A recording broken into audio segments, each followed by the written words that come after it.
Okay, good morning or good afternoon, wherever you are. I just want to welcome you to the first Connecting the DOTs webinar of 2019. I'm just going to go through a couple of housekeeping issues before I introduce Dr. Braham in our webinar to you today. Just so you're all aware, all attendees, when you enter the webinar, you're on mute, just simply out of respect for other listeners, just in case you may be traveling or somewhere where there's a lot of noise. We just want to make sure everyone has the opportunity to hear our speaker and enjoy the webinar. If you do have questions, we have enabled the Q&A feature that you will see on the bottom panel of your screen. You'll see participants as an icon, and then next to that, it's Q&A. If you click there, you can type your questions in. I will be moderating the Q&A and be sure that Dr. Braham sees those and that we are answering those. If there are moments where we can pause throughout the webinar or at the end, we will make sure all of your questions are answered. And just one final detail, for those of you who join and stay with us throughout the presentation, we will be providing continuing education certificates after the webinar within the next week or so, and we'll get those to you as shortly as we can. If you do have any questions, again, you can always reach out to myself. It's the amy.chaconas@ingevity.com address. And so without further ado, I'm going to go ahead and introduce to you Dr. Braham from the University of Arkansas, who's going to walk us through some of the basics of pavement preservation, maintenance, and rehabilitation in the field. So Dr. Braham, go ahead. Thank you very much, Amy. I appreciate it. And welcome, everyone. I appreciate you joining this webinar today. And as Amy mentioned, I'll be talking about the different types of treatments that we can use in the field for pavement preservation, pavement maintenance, and pavement rehabilitation, specifically focusing on flexible pavements.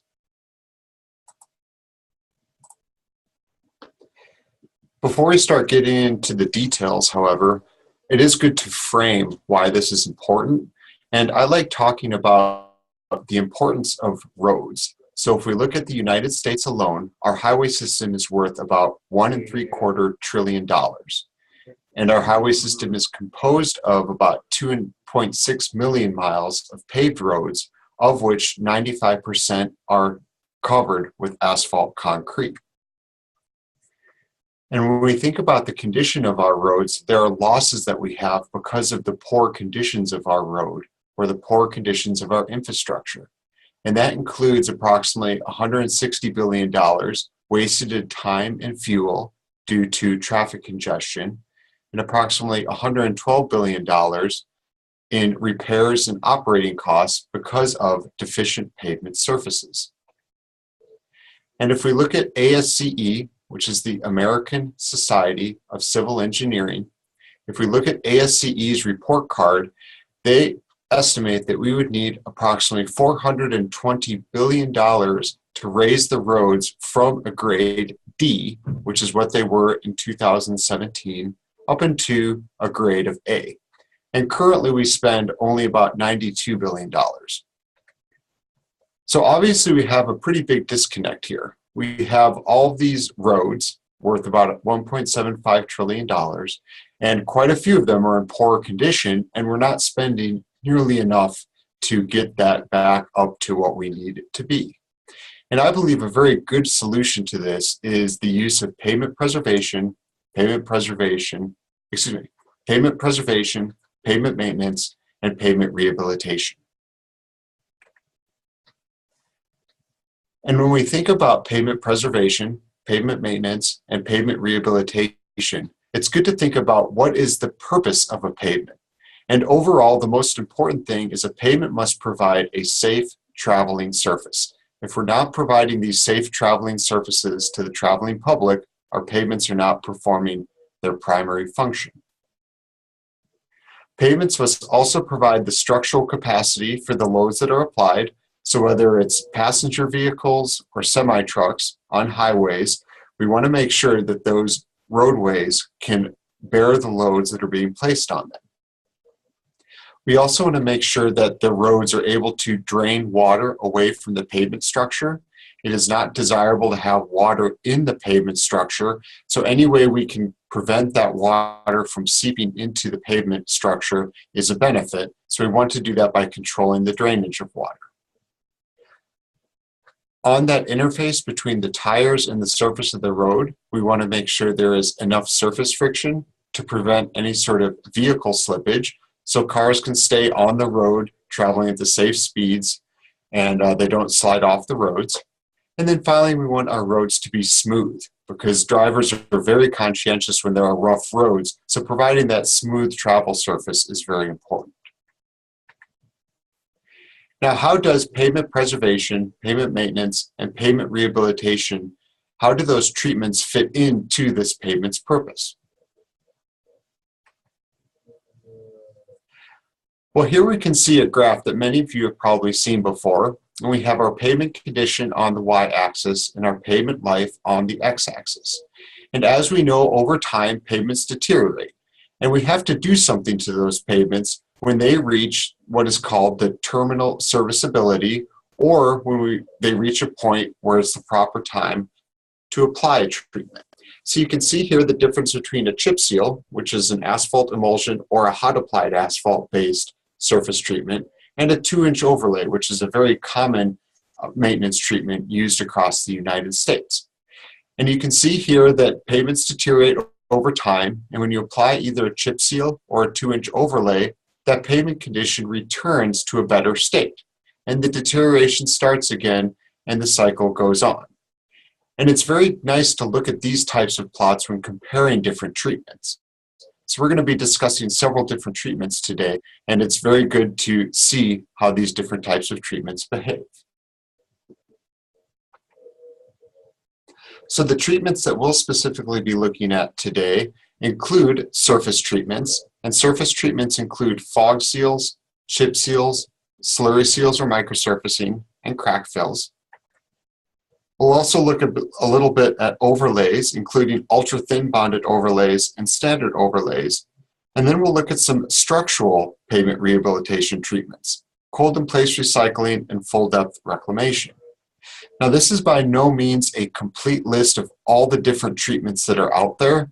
In fact, there's about 23 treatments that can be used in order to either maintain or rehabilitate our roads. But these are the ones we're going to focus on today because these are the ones that are most commonly used across the United States. Another thing I like to do is when I'm talking about pavement maintenance and rehabilitation treatments, I also like thinking about what sort of distresses are there that can trigger the use of certain maintenance and rehabilitation techniques. So we just previously saw on the last slide the different treatments that we'll cover. And what we're going to do is we're going to take those treatments and we're going to compare them or tie them to some common distresses in asphalt concrete. So I'm sure all of you are very well aware that our asphalt concrete roads do have cracks, and it seems like those cracks get worse at some points until you fix them and they always come back. But there's many different types of cracks that we have. And these include fatigue cracks, block cracks, edge and longitudinal cracks, and reflection and transverse cracks. And the mechanisms behind how these cracks form are all different, but at the end of the day, these are all appearing as cracks on our pavement surface.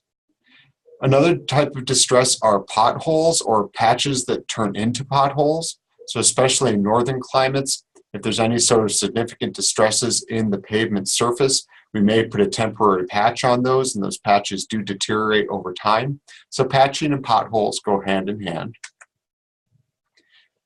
Another type of distress is surface deformation, and so we have rutting and shoving on our pavement surfaces, both undesirable types of distresses. And then we have other various surface defects, and this can include bleeding, and bleeding is where the excess asphalt binder comes to the surface of the pavement. It can include raveling, which is where the surface of the pavement literally starts coming apart, kind of like popcorn popping off, but that's a structural issue.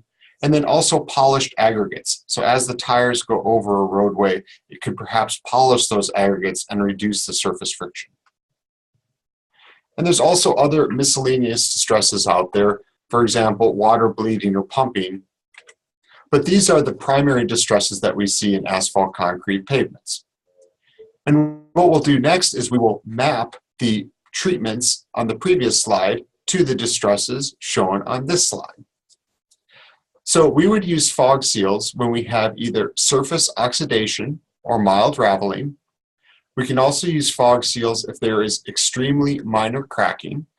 And here on the left is a picture of some minor cracking and oxidation. So you can see some very, very small, very tight cracks. And on the bottom is the original pavement surface. And on the top is a fog seal that's been sprayed over that pavement surface. Chip seals you can place on surfaces that have oxidation or raveling and some minor cracking or polished aggregates. So we're kind of going up in the severity of the oxidation levels, the raveling levels, and the cracking levels. And as we do that, we move into more robust treatments. Slurry seals and microsurfacing, those are quite similar to chip seal distresses. So the surface oxidations, the raveling, the minor cracking, and the polished aggregates. Often slurry seals or microsurfacing are used on higher traffic roads where you don't want those chip losses occurring and potentially damaging windshields. Microsurfacing can also be placed in a rutting application. So if you have about 2 inches or less of rutting occurring in your pavement, and that rutting is not a structural problem, it's just a deformation of the layer problem, then you can place microsurfacing in order to fill those reps. And then finally, if you have cracking, you can also apply crack seals in those cracks in order to match that treatment to the distress. So the first treatment that we went over was the fog seals. And when we're looking at what sort of material we use for fog seals, we can use either slow, medium, or quick set asphalt emulsions. Now, when you're applying a fog seal, those asphalt emulsions are typically diluted by up to 50%. So it's a relatively low percentage of asphalt binder in that fog seal material. And when you're placing it on the roadway, you generally want to place it anywhere up to 0.22 gallons per square yard of an application rate. So there's quite a large range there. But as you can see in the picture here, fog seals is just a very light spray application of the surface in order to restore that surface friction.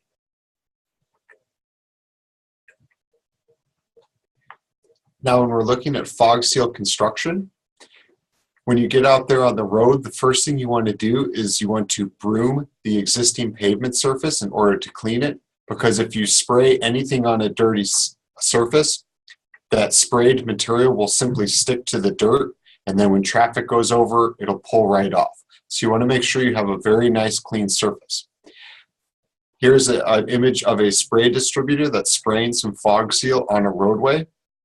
And if you're applying at a proper application rate, you simply need to wait until that asphalt emulsion has broken or it's turned a black color and it's not tacky anymore, and you can return traffic to that surface. However, if you are applying excess asphalt emulsion, or if for some reason extra asphalt emulsion was applied on the surface of the roadway, you can spread some light sand on top of that asphalt emulsion in order to prevent that from being picked up by car tires.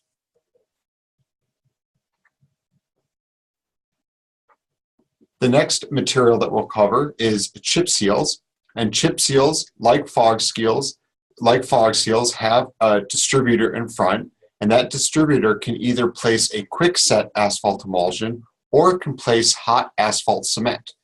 So an asphalt emulsion is beneficial because it can be applied at ambient temperatures, where an asphalt cement is beneficial because you don't need to wait for any of that water to leave the system. However, you do need to be very careful when you're placing a hot asphalt cement chip seal, because that asphalt cement is coming out of that distributor at over 300 degrees Fahrenheit. So it's a very, very hot temperature. Once either the asphalt emulsion or the hot asphalt cement has been placed, you want to put aggregates down on top of that material. And these aggregates you want to have a cubical shape, and you want to make sure they are washed. Cubical aggregates will provide a nice tight surface with a high surface friction, and the washed aggregates will prevent the aggregates from debonding from the asphalt emulsion or the hot asphalt cement that you just placed down. So those cubicle washed aggregates are key for a high performing chip seal. Now there are various derivatives of chip seal materials. For example, one is a sand seal, and a sand seal uses a smaller aggregate size. So instead of having about a 3/8 inch chip size or so, you use something smaller like a number 4. You can place a double chip seal, which is simply where you apply one chip seal, you let the asphalt emulsion fully break or the hot asphalt cement fully cool, and then you simply place a second chip seal on top. And then you can also place a cape seal, and a cape seal is where you have a chip seal on the bottom, and then you place a slurry seal over the top of that. And I actually just had a conversation this morning about someone who also had heard of microsurfacing being placed over a chip seal, and that system being referred to as a cape seal. But if you look at AASHTO R5, the technical definition of a cape seal is a chip seal with a slurry seal placed on top.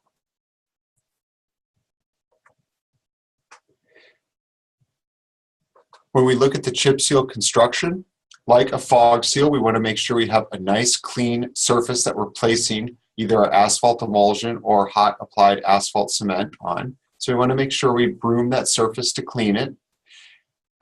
Now I didn't place it on here, but another important thing is if you have any sort of significant cracking and you choose to place a chip seal, you want to make sure you fill those cracks before placing the chip seal. Because if you have anything wider, probably than either probably about a 1/8 of an inch crack, if you place a chip seal on that, the chip seal will very quickly crack immediately over that existing crack. However, if you place a nice crack seal over that crack, make sure it's sealed and nice and tight, and then place your chip seal on top, you will not have any sort of problems with reflective cracking, or you should not have any problems with reflective cracking. Once your surface is fully prepared, you spray either the asphalt chip spreader, and that's the piece of equipment you see in the middle of this picture, the yellow piece of equipment, and that places the aggregates in a very evenly distributed layer on top of your freshly laid asphalt emulsion or hot applied asphalt. And then you can see that chip spreader is constantly being fed aggregate by haul trucks. So as your train is moving down the road, you want to make sure that you don't run out of chips, because if you run out of chips, you're going to have to stop the process and then you'll have to restart it again. So those haul trucks and keeping track of those haul trucks is very important for good production. Once you have placed those chips on the surface, you then want to use a pneumatic roller to embed those chips, and that pneumatic roller goes back and forth on that surface multiple times. And what that does is it seats the aggregate, really pushes them down into that asphalt emulsion, makes sure they have a nice coverage of asphalt emulsion or hot applied asphalt at their base. And then after your material has fully cured, you can broom to sweep the excess chips. So agencies often put slow-moving traffic on chip seals before they're broomed, but as I mentioned before, if you place faster-moving traffic onto chip seals where there's a lot of loose chips, you have a really big chance of causing chips to fly up from the surface, which can crack windshields or chip cars' paint surfaces. The next treatments we're going to discuss are slurry seals and microsurfacing. And I'm putting these in the same bin because when you're seeing them being placed, there are a lot of similarities. Slurry seal uses either a slow or a quick set emulsion, whereas a microsurfacing generally uses just a quick set emulsions. And you place your material down at an average thickness of about 1/8 to 1/4 of an inch. And the material that's being placed is a mixture of fine aggregate and the asphalt emulsion. And that gets placed in a very thin surface on your pavement surface. Now, as I mentioned before, if you are filling ruts with microsurfacing, you can place microsurfacing down to a thickness of about 2 inches. And this is because a slurry seal breaks, and that's the asphalt emulsion leaving the system, it breaks purely by evaporation. whereas microsurfacing breaks by a chemical reaction between the asphalt emulsion and the aggregates. That's what allows you to place it in a thicker surface. And the microsurfacing also utilizes a polymer modified asphalt cement. And this can be either a polymer modification in the asphalt binder that you use to make your asphalt emulsion. You can also perhaps add the latex if you choose, but you have some sort of polymer modification and it gives it a little higher quality than a slurry seal, but it's also a little more expensive. And so you can see here on the images, we have a slurry seal being placed on the left, microsurfacing placed on the right, but the processes look quite similar. And the processes revolve around a machine, like you can see here on this screen. But before we talk about the machine specifically, just like the fog seals and chip seals, you want to broom your existing pavement surface to make sure it's clean. You want to fill any sort of cracks before you place your slurry seal or microsurfacing, just like we did for chip seals. And then you can place the material. So here in this image, you can see it's an all-inclusive machine. You have the truck, which has a hopper, a fines feeder, and an additive bin. And the hopper contains the aggregate, the fine aggregate. The fines could contain either Portland cement or some sort of additive that you're using to modify the system. You take those dry ingredients and you place them into a pug mill through that aggregate gate. And in that pug mill is when you add the asphalt emulsion. And as that material flows through the pug mill and the asphalt emulsion is added, the pug mill mixes and coats the fine aggregate with the asphalt emulsion. The material then gets placed down into the spreader box, and the material is usually placed in the center of that spreader box, and then there are augers that move the material out to the edges, and that allows you to have that nice, even, consistent mat coming out of the back of your equipment.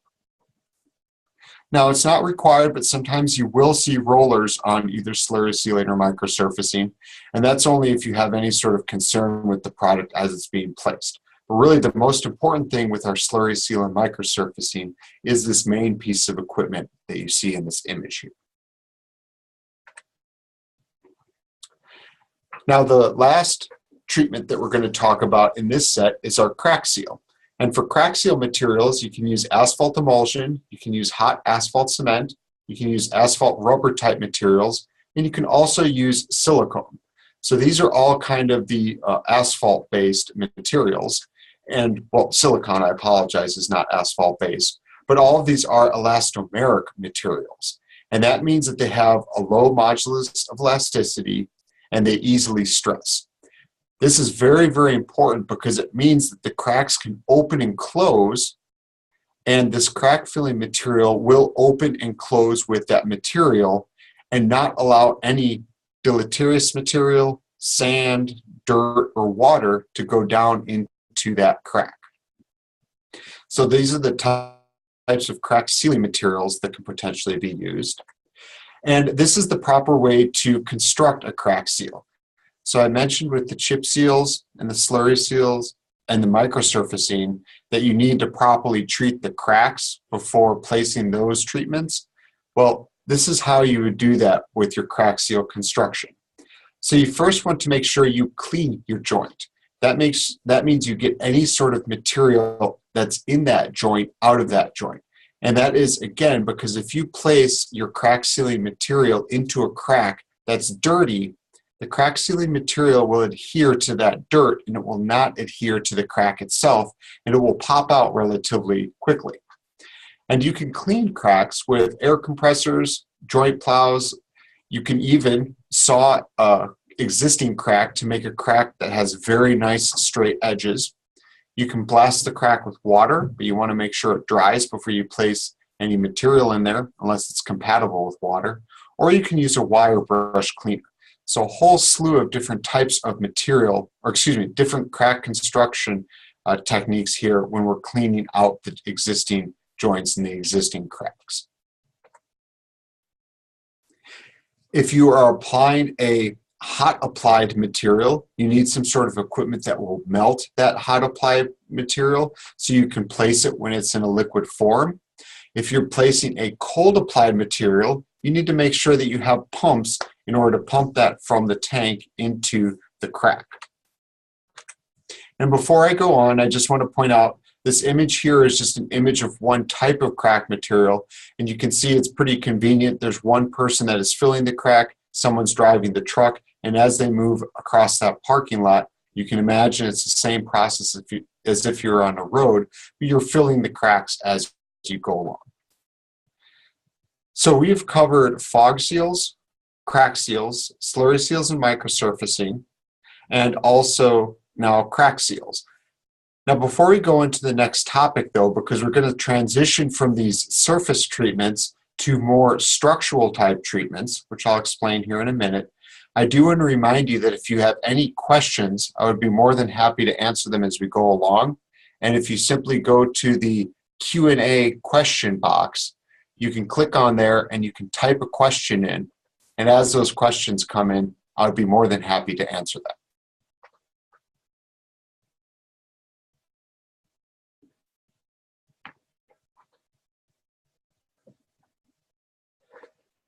So moving on from the crack seal construction, we're now going into what I refer to as more structural issues. So if you go back to what are the purposes of a pavement, we obviously want it to be a safe driving surface, but we also want it to be structurally sound. And you can see here, this is a very nice picture of a road that is not structurally sound because it has significant rutting and it has significant shoving. Also, extensive fatigue cracking can show a non-structurally sound pavement. But when we have a non-structurally sound pavement, we're not just worried about controlling the drainage off the surface. We're not just worried about controlling the friction on the surface. We're also worried about controlling the structure of the surface. And this is where we start getting into overlays. Now, ultra-thin bonded overlays are generally considered a non-structural treatment, but I simply put it in here because we are placing hot mix asphalt down on the roadway, so it's kind of going up to the next step. But standard overlays are definitely used when you have structural deficiencies, because if you place a 2 or a 2.5 inch structural overlay, you're able to increase your structural number, if you're using the 1993 AASHTO Pavement Design Guide, by about 0.88, which is a pretty big jump there. But these type of overlays, the ultra-thin bonded overlays and the standard overlays, are often used when you have either medium cracking, you have bleeding or raveling, or you have polished aggregate. But if you start getting into the more severe distresses, where you have very severe cracking or a lot of potholes, if you have rutting or shoving or significant surface defects, then we start moving into how can we address these pavement structural issues. And there's two techniques that we commonly use when we're looking at pavement structural issues and pavement rehabilitation treatments, and that is cold in place recycling, or CIR, and full depth reclamation, or FDR. And you can see here, cold in place recycling, it can take care of pretty much any significant pavement distress that you have. Full depth reclamation can do all of that, but it can also do a little more. And that's because cold in place recycling is only used when you're milling bound material. So if you have a 4-inch thick asphalt concrete surface and you put CIR at 4 inches deep, you're only milling down into your bound pavement surface. Now, if we contrast that with full depth reclamation, or FDR, FDR is the bound pavement surface plus some unbound material below there. So for example, if you go back to that 4-inch road and you determine that the structural capacity is not adequate for that 4 inches, but you want 6 inches of a bound layer, you can use full depth reclamation, and you use a reclaiming machine to go a little deeper, but you also take some of that unbound material up. Now, what that does, though, when we're thinking about distresses, is it addresses water bleeding and pumping.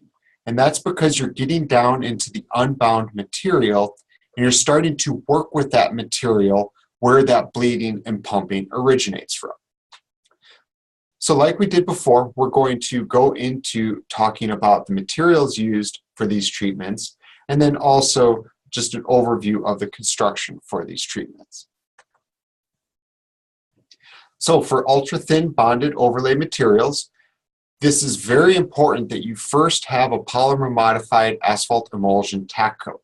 In the picture on the right, you can see if you're putting down a true ultra-thin bonded overlay material, that polymer modified asphalt emulsion tack coat should be placed immediately before the hot mix asphalt or warm mix asphalt is placed on the roadway. And what that does is it allows that material to wick up into your asphalt concrete, and that allows you to get a very nice impermeable layer. So you can see in the picture on the right, you're spraying the polymer modified asphalt emulsion tack coat, and then immediately afterwards you can see a gap graded polymer modified asphalt concrete being placed. And then after that paving train has gone by and you've compacted it, you have what's seen on the left, and that is that asphalt emulsion tack coat on the bottom with that gap graded polymer modified asphalt concrete above it.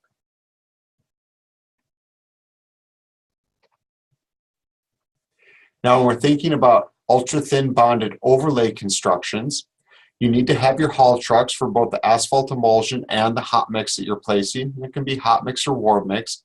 And like I mentioned before, you do want to have a paver with an emulsion spray bar. After you've placed your polymer modified asphalt emulsion and the gap graded asphalt concrete on top, you then want to go over with some steel wheel rollers in order to ensure that you're getting a nice density there on that gap graded asphalt mixture. Now, transitioning to standard overlay materials, a standard overlay is usually thicker than an ultra-thin bonded overlay. A standard overlay is usually 2 or 2.5 inches thick. And you can see here there's a whole bunch of different types of considerations for that surface course.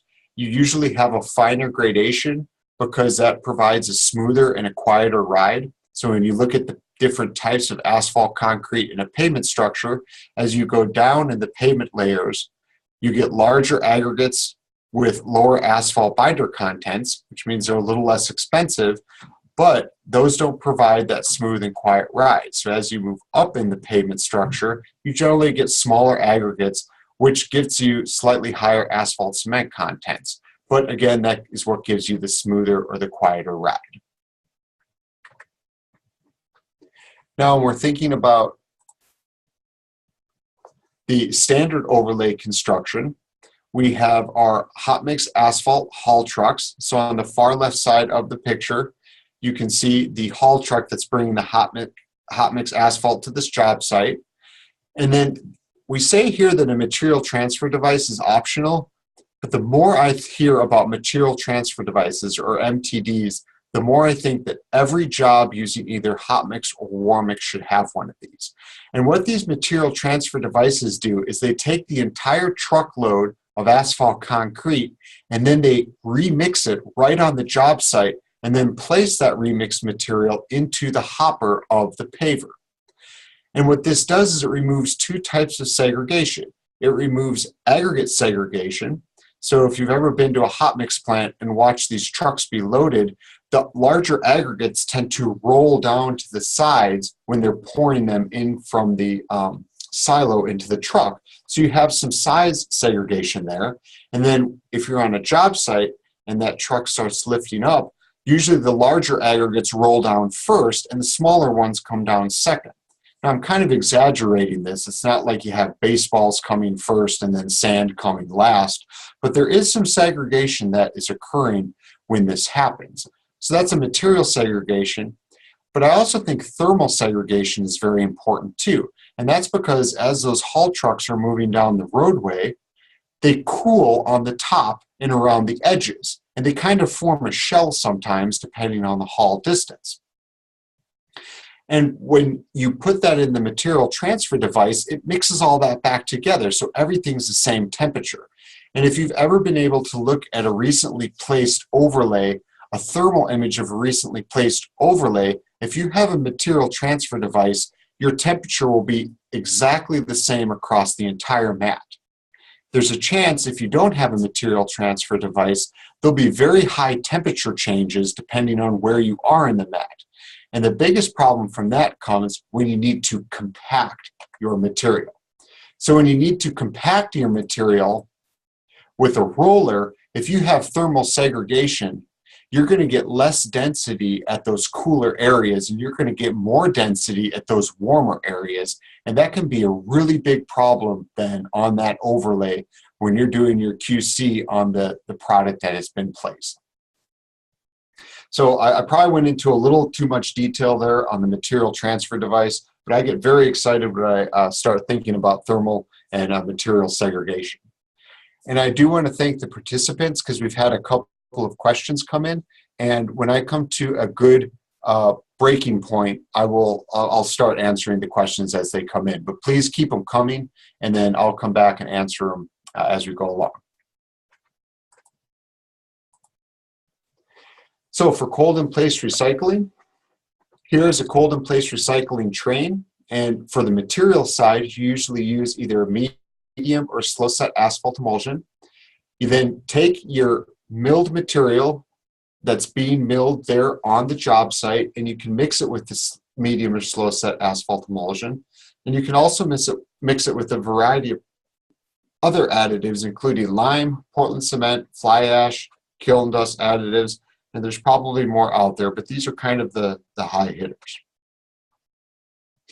So when we think about the construction itself, we have some sort of milling machine. There's a very nice picture of a milling machine in the upper right-hand corner, and this is what mills up that bound material, usually anywhere between 2 to 4 inches, sometimes 5 to 6, but CIR usually doesn't go above 4 inches.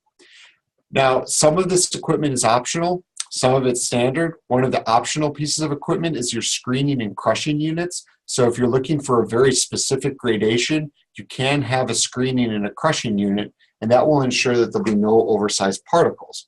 However, if you're running your milling machine correctly, you should be able to mill to the gradation you want to. Some people like having those screening and crushing units on as just an additional layer of security to ensure that you're getting the product that you want. You have your additive systems on site, so you're going to need a truck for water, you're going to need a truck for your asphalt or your asphalt emulsion, and you're going to need trucks for any of your other dry additives such as the lime and the cement. You want to have a pug mill because that pug mill is what mixes the crushed material or the milled material with those additives. And then usually the material is placed back down on the paving surface, so you need a pickup machine in order to place that into a paver. After it's been paved, you can then roll that material. Full depth reclamation, again, is pretty similar in some ways to CIR, but different in some other ways. You can also use a medium or slow set emulsion. And when you look at the dry additives, again, you can use lime, especially if you have a clay soil.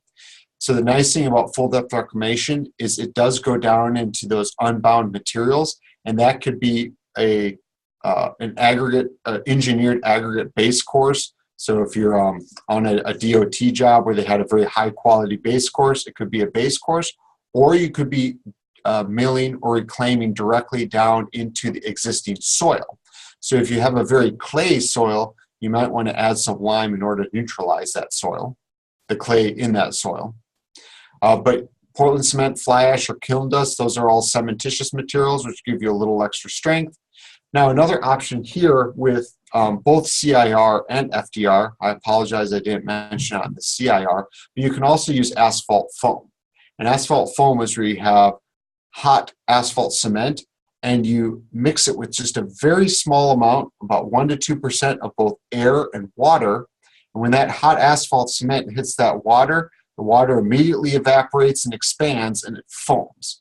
And that helps coat the aggregate. So we have both asphalt emulsion and asphalt foam for both CIR and FDR. Now for the full depth reclamation construction, you may need to add some aggregate, so you can have an aggregate spreader that places virgin aggregate out ahead of your reclaiming machine. You want to have a grader for leveling. So whether you put additional aggregate on or after you've reclaimed your material, you can use a grader in order to level your material. You need your additive trucks for your emulsion, your asphalt cement, your lime, or your Portland cement.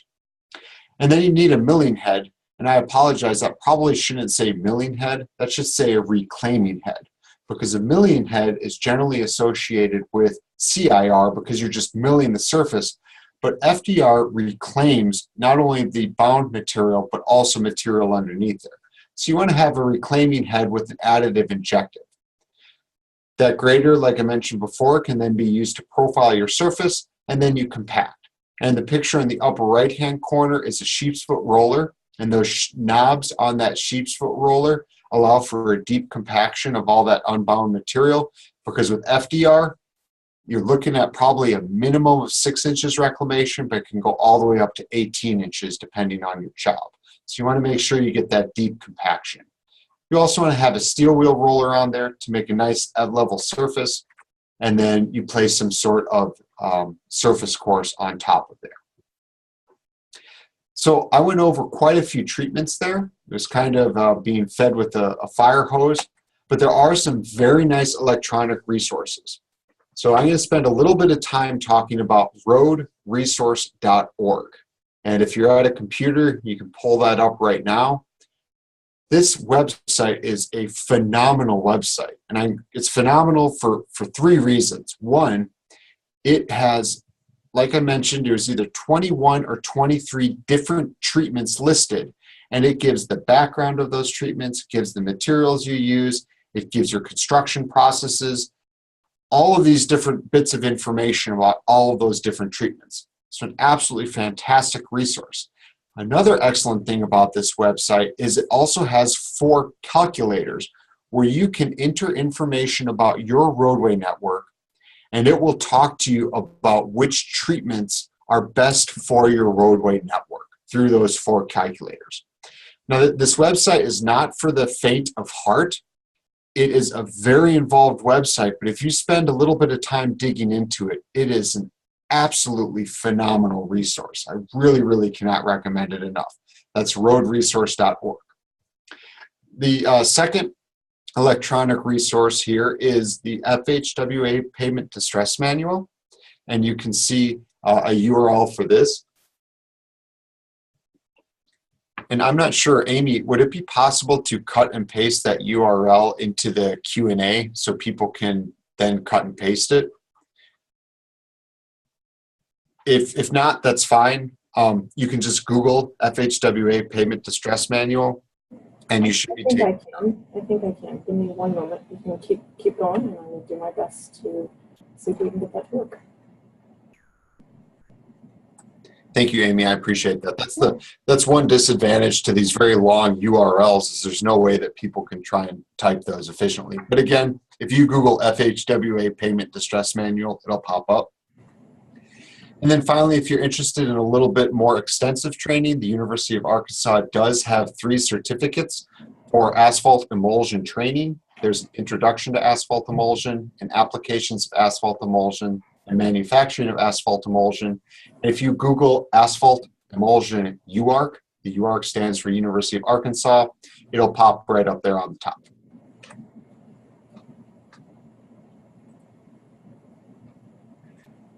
So my conclusion slide here, and then I'll start getting to the questions. Again, I apologize. I said I would take questions as they came, but then I just kind of kept on talking. The questions were a couple slides back, so I didn't want to be bouncing back and forth.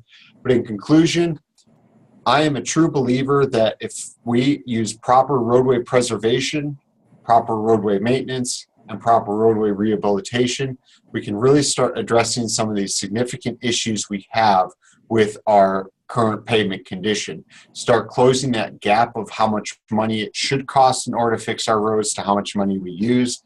And if you go to that roadresources.org website, you can see a lot of those things in action. And we have a saying in the pavement preservation industry: you want to place the right treatment in the right place at the right time. Fog seals are a fantastic treatment. If you place a fog seal on a road that is deteriorated too much, it will do absolutely nothing for you. So we want to use the right treatments in the right places at the right time. And that segues nicely, unless Amy, did you want to say anything, or should I start attacking the questions? No, it would be awesome if you could go ahead and begin to address the few questions that were put in the Q&A, and then I have two more that I'll ask when you're finished. Excellent, thank you very much. So the first question that we had is, do you have any research data that determines the effectiveness of a fog seal? And has there been evidence of improved oxidation levels? Thank you. Well, I appreciate that question. And I mean, I guess, Amy, can I talk for another hour, hour and a half? Absolutely. Because to answer that question, there have been some papers that have been published. I was very fortunate to work with Mississippi State University and Dr. Isaac Howard down there. And he had a project where, and it was a fantastic project. What we did is we took cores from existing pavements, and we just cut the very, very top of those cores off. And we made samples to fit in the bending beam rheometer test, or the BBR test. And for those people who aren't familiar with SuperPave binder equipment, the BBR samples, they're, I don't know the exact dimensions, but they're about 1/4 inch by 1/2 inch by probably about 3 inches. So they're very, very small beams. But what we did is we took these beams from different roadways with different levels of oxidation, and we placed asphalt emulsion on top of those. And after placing asphalt emulsion on top of those, we then placed the beams in the BBRs and we tested their flexibility.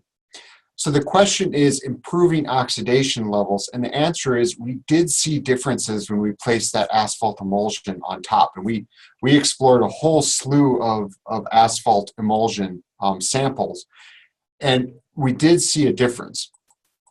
And for those who are interested, you can see my email address in the lower left-hand corner here. It's afbraham@uark.edu. And if you're interested in those papers, just shoot me an email. I'd be more than happy to share you with them. I think Amy was kind of joking when I said I had another hour, hour and a half, because I could talk that long about them. But there's a lot of good data in there. I'd be more than happy to share that with you if you are interested. So just feel free to shoot me an email. Andrew, if it's okay, I have, we had sort of a follow-up to that question that you just responded to. Yes, please. This participant was also interested to know your thoughts on the effectiveness of products like Reclamite and HA5. So as an academic, I try and stay away from anything that kind of goes more into the proprietary or industry specific materials. So I will actually probably take a pass on that. I think that I'm going to go back to saying that I honestly think that if you place the right treatment in the right place at the right time, and I cannot believe I put right rhyme on this slide, that's kind of embarrassing. But if you place that right treatment at the right place at the right time, I think that there are a lot of good products out there, many of them proprietary, but it's just kind of a balance of, you know, how much extra performance you're going to get out if you pay that premium. And that's something that unfortunately I will defer to agencies to decide on what that tipping point is. Fantastic. There's just two more questions. I see we have a few more minutes. The first one that has come in was, where can we find sample specifications for these alternative resurfacing solutions? Is that possible? That is an excellent question. And I think I'm going to refer you to AASHTO R5. So AASHTO R5 is a specification that goes over all of these materials. And I can actually pull it up really fast here so people can see the kind of information that's in there. I would say that this is the best starting point. There are other specifications obviously out there that have a lot of good information. But right here, AASHTO R5 is the selection and use of emulsified asphalt. And this was released in 2017, so this is the newest version. You can see here, I'm going to skip down to the bottom. What it does is it talks about the typical uses of different asphalt emulsions and then what sort of products they are. So you can see here RS1, that's an anionic rapid set emulsion. You can see cationic rapid set emulsions. You can see AASHTO M140, that talks about all of your asphalt emulsions. AASHTO M208 talks about all your cationic asphalt emulsions. It kind of goes over which treatments are best for the right products.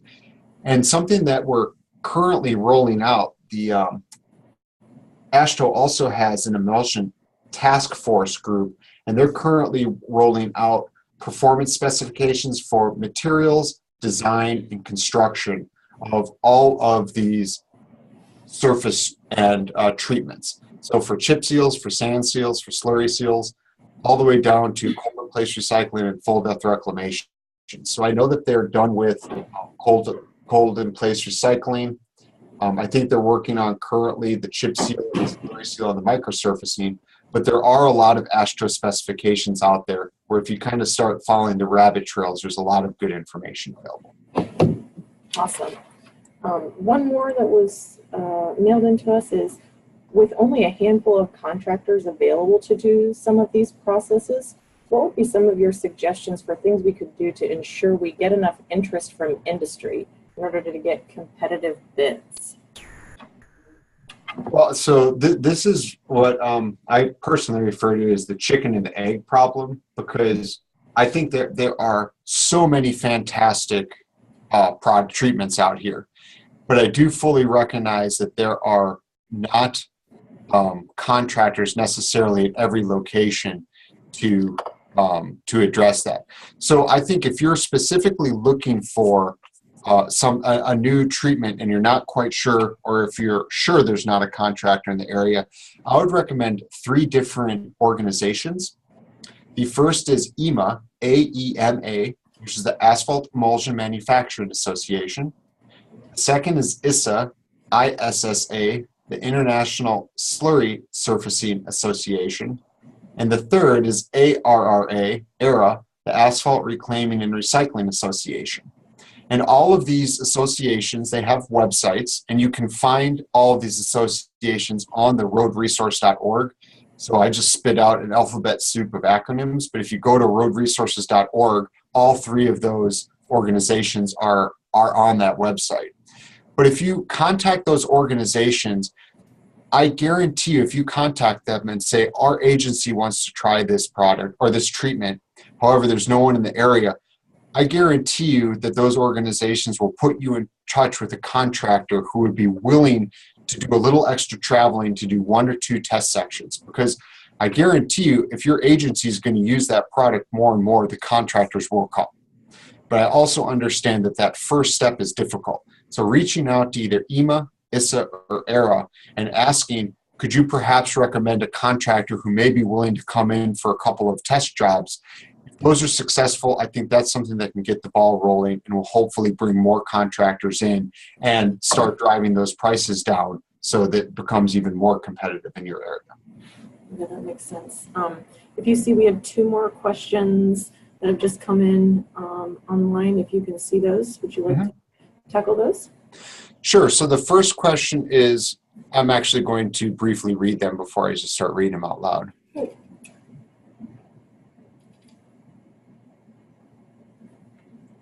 So one, there was one comment. It's not a question, it's more of a comment about thin lays. As I mentioned, there are a lot of treatments out there. I only brush the surface of the most common, but one of them is thin asphalt concrete overlays, and they are being used as more of a preservation treatment. So when I was talking about chip seals and microsurfacing, you could also consider using a thin lay. This isn't a structural fix, but it does take care of a lot of those minor distresses, and it can be used potentially on higher ADT roads. So thank you for that comment. Thin lays are also on the roadresource.org. So if you want to learn more about thin lays, I would hop over onto there. Oh, the second question was, is the new CIR design method based on the gyratory compactor, or is it still based on the Marshall hammer? I am 99% sure that it is based on the gyratory compactor. And that is an excellent question, because I think one of the disadvantages that a lot of people see with the CIR process is that it is kind of using the previous generation technologies, including the Marshall hammer or Marshall compactor, and including those type of things. But let's see here. Well, I can't find it. I am 99% sure that it is. It does use the super pave gyratory compactor, or at least there is the option to use the super pave gyratory compactor, because I do think that the industry has realized that we're moving more towards super pave on more levels.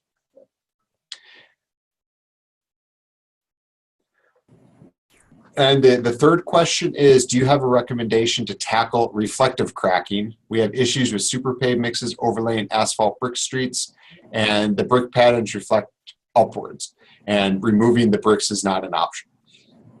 So there's a couple different things I have to say about reflective cracking. Some people enjoy using geogrids or geofabrics in order to retard reflective cracking. There's a lot of good research out there claiming success with those. I am personally not a fan. That is just my opinion. I guarantee you there's a lot of people, though, who would say that they are fans. I'm not a fan of geofabrics.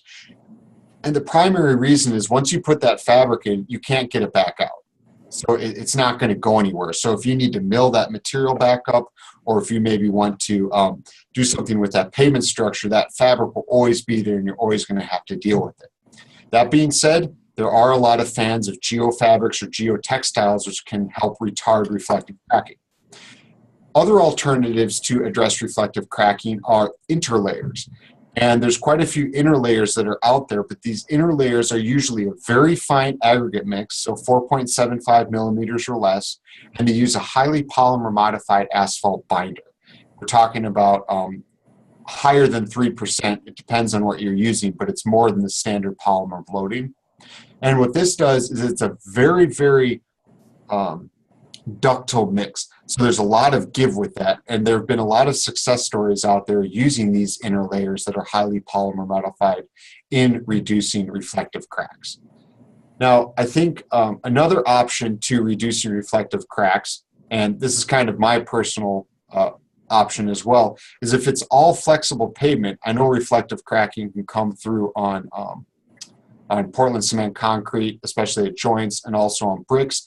But if it's all asphalt concrete, I would think about looking into either CIR or FDR, because those reclaiming techniques can dig deep down and reduce the reflective cracking that goes back up. So that's kind of a long-winded answer, but there are some different products out there available. Fantastic. I think we are coming right up on time. So it looks like those are all the questions we have. We're going to go ahead and stop there. Just a couple of closing comments. We just want to thank you all for your attendance.